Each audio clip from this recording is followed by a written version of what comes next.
Just want to show y'all what we've been dealing with all week. I did not, oh, I need to wash my house still.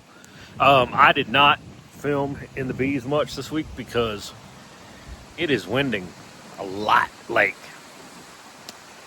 today, I think the gusts are at 38 miles an hour. Wasn't supposed to be like that, but Lord, it's been like that every day this week. I think for the last 2 weeks, if we're being honest. But either way, I do got the interceptor swarm trap out. It's not catching anything but frogs right now. There's the wind. So it's a different video this week.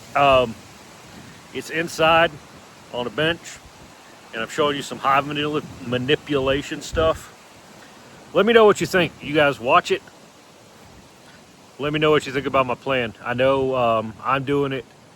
Sourwood Honey Farms is doing it. It seems like a solid plan to me. Let me know. Okay, so the last couple of winters, I have went in with single deeps. Right here. Single deeps. Sometimes they had a frame feeder. Sometimes they didn't. This 3D set has a frame feeder, so that's what we're going with.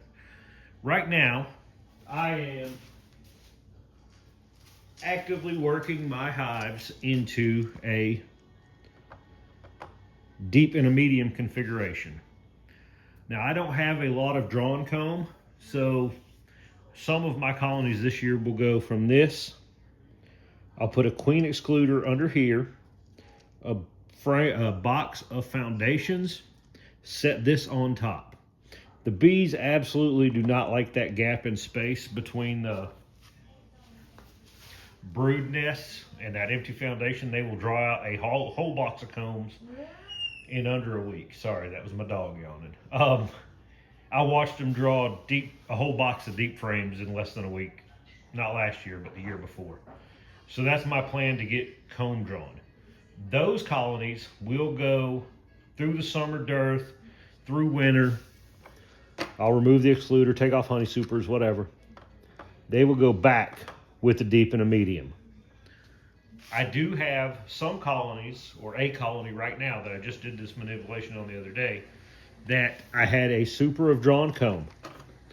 So they came out of winter looking like that. About a month and a half ago, I put on a super of drawn comb. Let the bees get started working on that. Those bees filled this with brood, and once they had started backfilling and putting in that honey dome, this last week I went and put that brood box on the bottom,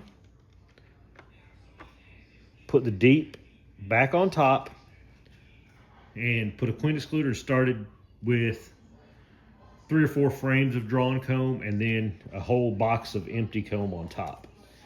The reason I'm doing this whole thing is when I came through this winter and last winter, I had to feed bees basically starting in December. Well, probably it was November when I put on fauna patties, Stand Soft Sugar Brick, Hive Alive, homemade sugar bricks, everything. I started every month. I would have to add sugar to them. They didn't have a lot of food in the brood nest. My fault. I should have fed them better in the fall to help them get through, but I didn't. So my plan is to let the ones that have no drawn comb right now go through winter in a deep and a half. Let them build up through here, then move that down, stack on supers above the excluder. I'll have drawn comb next year, so it won't be that big of an issue.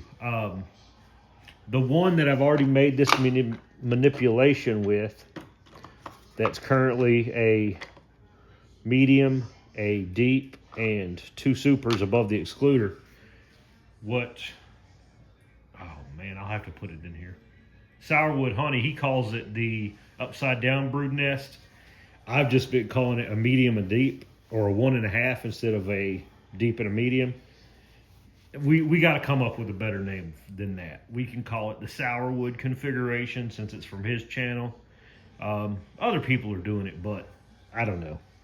Maybe we just call it the lazy deep and a half because you don't want to have to feed.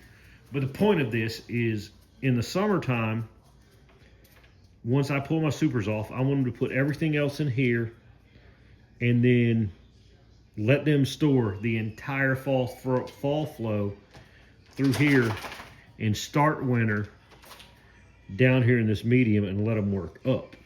The point of that is in the spring, when I go to make my splits, I can be working on deep frames, because I like to do a lot of stuff, almost everything on deep frames when it comes to splitting.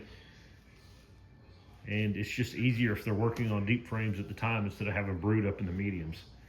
So that's my thoughts. Let me know what you guys think.